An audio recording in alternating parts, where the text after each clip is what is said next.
soir, je vais parler très rapidement de quelque chose qui se passe dans le monde entier, une chose qui terrifie le monde, une chose qui terrorise aussi les êtres humains, c'est-à-dire le coronavirus, ce virus qui en réalité n'est qu'une manifestation diabolique et que les gens n'arrivent surtout pas à comprendre, parce que plus on a peur du virus corona, plus on donne le crédit au diable, plus on donne du crédit aux démons, parce qu'aujourd'hui je comprends que le monde entier peut avoir peur de ce virus, le monde entier peut fléchir devant ce virus, mais nous devons tout de même savoir que nous, en tant qu'enfants de Dieu, nous devons rester confiants, nous devons rester forts et savoir que les anges de Dieu sont plus en activité pour nous que la manifestation que produisent les démons. Vous savez, en tant qu'enfant de Dieu, la Bible dit dans le livre de Hébreux chapitre 12 verset 24 que nous nous sommes approchés à la montagne de Sion.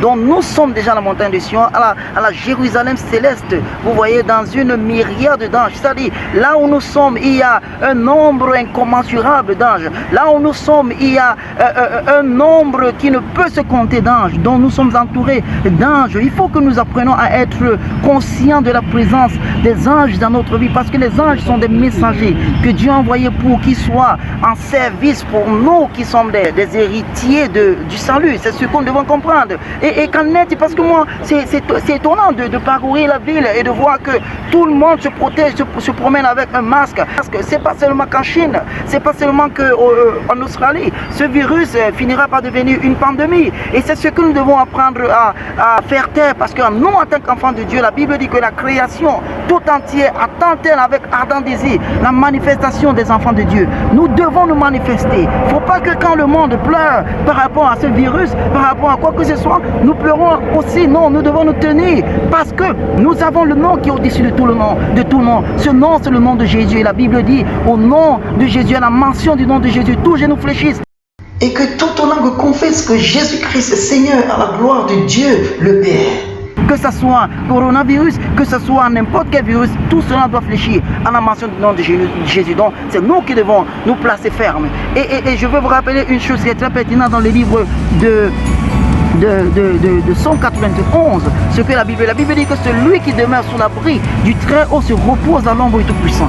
Vous voyez, se repose dans l'ombre du Tout-Puissant. Je dis à l'Éternel mon refuge et ma forteresse, mon Dieu en qui je me confie, car c'est lui qui te délivre, toi qui me regardes, c'est lui qui te délivre du filet de l'oiseleur, de la peste et de ses ravages.